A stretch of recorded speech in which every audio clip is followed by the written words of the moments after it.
Dans le test 5, on va donc enfin passer à quelque chose d'un petit peu concret, des calculs de probabilité. Essayer de voir comment on peut calculer les probabilités avec les formules qu'on connaît.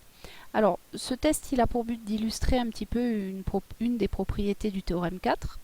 Et en fait, ce théorème 4, il est là pour vous dire que tout ce que vous faisiez avant sur les univers finis, les propriétés sur les calculs de probabilité des univers finis, en fait, on peut les généraliser à n'importe quel espace probabilisé, même avec un univers infini. Donc, on en rappelle 4, mais en fait, il y en a beaucoup plus qui sont vrais, on va les voir au fur et à mesure. La première, c'est le fait que quand vous avez une famille finie d'événements 2 à 2 incompatibles, et la probabilité de la réunion finie, c'est la somme des probabilités, exactement comme quand vous faisiez avec les probabilités finies. Donc ça ne change pas. Ce qui est vrai pour des probabilités, pour des réunions dénombrables, comme à la définition, est aussi vrai, est encore plus vrai, je dirais, pour des réunions finies. Ensuite, la probabilité de l'événement contraire, c'est 1 moins la probabilité de l'événement, ça c'est pas nouveau. Si vous avez un événement A qui est inclus dans un événement B, la probabilité de B privé de A, c'est la probabilité de B moins la probabilité de A, c'est le principe additif. Et enfin, les formules de Poincaré, il y en a plus que 2, celle que vous connaissez depuis longtemps, qui est P de A union B égale P de A plus P de B moins P de A inter B, et celle qu'on a généralisée cette année à 3 événements, ou plus, mais je voulais généraliser à 3 événements. Donc tout ça, ça marche dans le cadre des probabilités infinies. Bon, alors venons-en au test 5 exactement. J'ai oublié ça d'abord. Alors, on se replace toujours dans cet exemple-là, parce que c'est un exemple fil rouge de la leçon, ça nous permet un petit peu de comprendre ce qu'on fait. L'histoire du dé à 6 faces lancé de façon répétée, indéfiniment quoi, et l'événement BK, le 1 apparaît pour la première fois au KM lancé. Alors, on demande de calculer la probabilité de BK. Bon, alors voyons. Au test 1, on a exprimé BK à l'aide de des événements AK. Alors, je vous rappelle, l'événement AK, c'était c'était, je me souviens plus, c'était le résultat du KM lancé, c'est un 1. Voilà.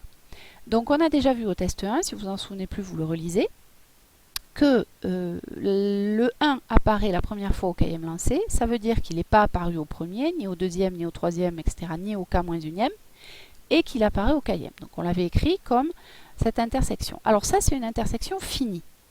On a K événements, voilà. Et donc là, on a une intersection finie, donc les propriétés des intersections finies, elles sont vraies. On est dans le cas où les événements, ils sont mutuellement indépendants.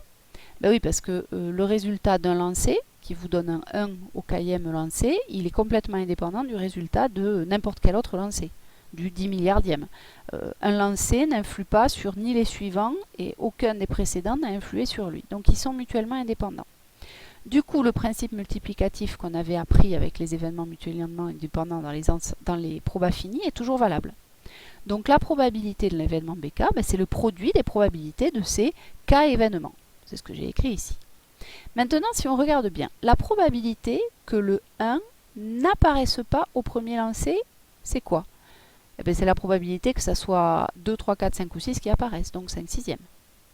Au deuxième lancer, pareil, la probabilité que le 1 n'apparaisse pas au deuxième lancer, c'est la probabilité que autre chose que le 1 apparaisse au deuxième lancer, donc c'est 5 sixièmes encore. Etc., etc. Tous les P de AK bar, ils ont la même probabilité, 5 sixièmes. Et puis P de AK, la probabilité que le 1 apparaisse au km lancé, c'est 1 sixième. Donc la probabilité de BK, c'est 5 sixièmes puissance K-1 fois 1 sixième. Bon, alors toujours pareil, gardez bien à l'esprit que vous vous souvenez, au test 4, on a montré que la série des P de BK, elle convergeait. Et alors là, on commence à voir arriver pourquoi elle converge. Ça rappelle furieusement une série géométrique, avec un Q qui va bien. 5 sixièmes, c'est plus petit que 1, donc normalement, on devrait bien s'en sortir. Alors, on demande ensuite que représente l'événement réunion infinie de K égale 1 à plus l'infini des BK. Et bien, si on regarde bien, la réunion de K égale 1 à plus l'infini des BK, c'est ou bien le 1 apparaît la première fois au premier lancer, ou alors il apparaît la première fois au deuxième lancer, ou alors il apparaît la première fois, etc. au km lancé, ou bien il apparaît la première fois au 10 milliardième lancé. Bref, on peut résumer en disant, le 1 il apparaît au moins une fois. Voilà. Donc la réunion infinie des BK, en fait, c'est l'événement, le 1 apparaît au moins une fois. Et donc maintenant, avec notre définition 4, eh ben, ça va nous permettre de trouver la probabilité de cet événement. Parce qu'effectivement, regardons un petit peu. Donc maintenant, on va essayer d'avoir la probabilité de ce BK, c'est-à-dire la probabilité de cette réunion infinie. Si on regarde bien, la réunion infinie, on en a entendu parler dans le test 4, enfin dans la définition 4. À partir du moment où on a bien une probabilité, la probabilité de la réunion infinie, c'est la somme de la série de termes général, la probabilité de l'événement. Alors je le redis en maths, mais c'est pareil. Il faut pour cela vérifier qu'on a une famille d'événements 2 à 2 incompatibles, mais c'est le cas des BK.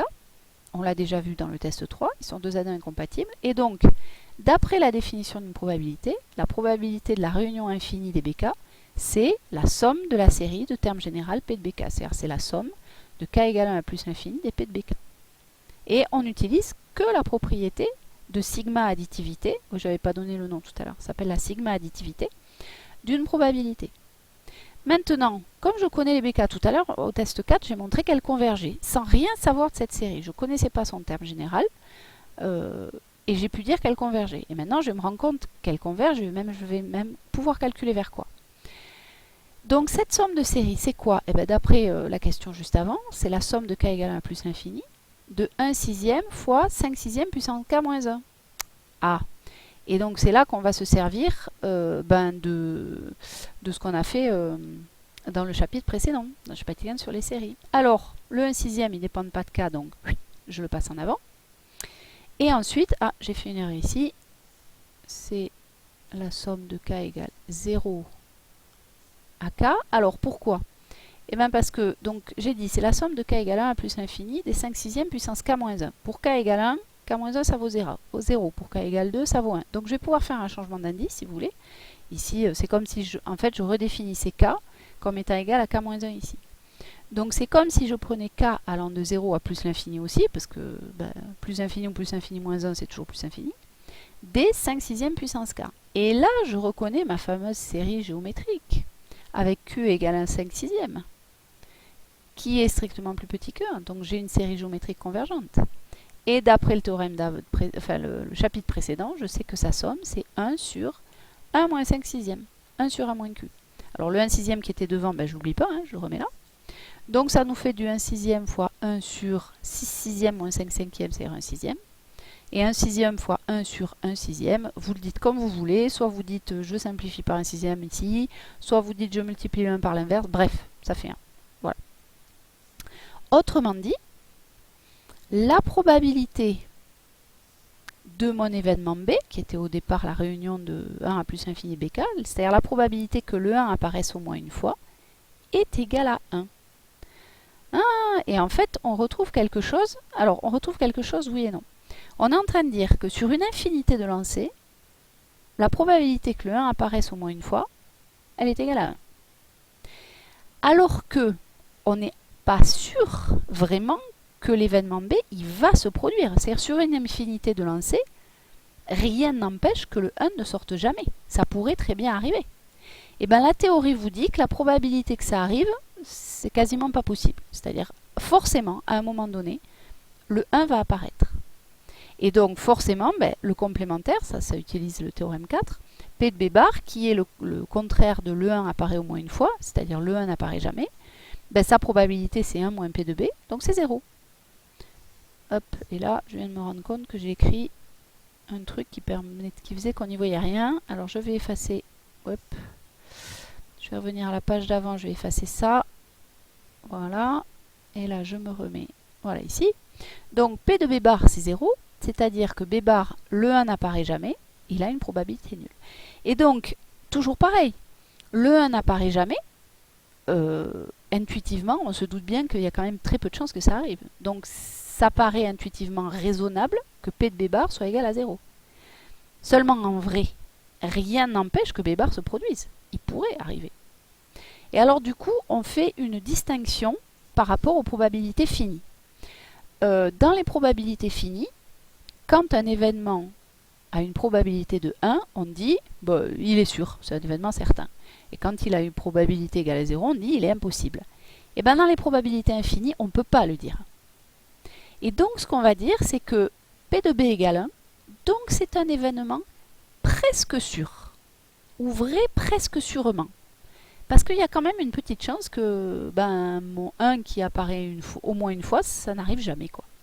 Et inversement, donc un événement qui va avoir une probabilité nulle, on ne va pas dire qu'il est impossible. Parce qu'après tout, que le 1 n'apparaisse jamais sur une infinité de lancers, ben, ouais, rien ne l'empêche, quoi. Hein. Ça serait possible. Vous avez que des 6, ben, vous n'aurez jamais de 1. Et donc dans ces cas-là, on va dire que cet événement, il est négligeable. C'est-à-dire qu'il est de mesure nulle, il est de probabilité nulle. Ça ne veut pas dire qu'en soi, c'est pas possible qu'il arrive. Mais la probabilité qu'il arrive est très faible. Voilà, on dit que c'est négligeable. C'est l'objet du début de la feuille 4.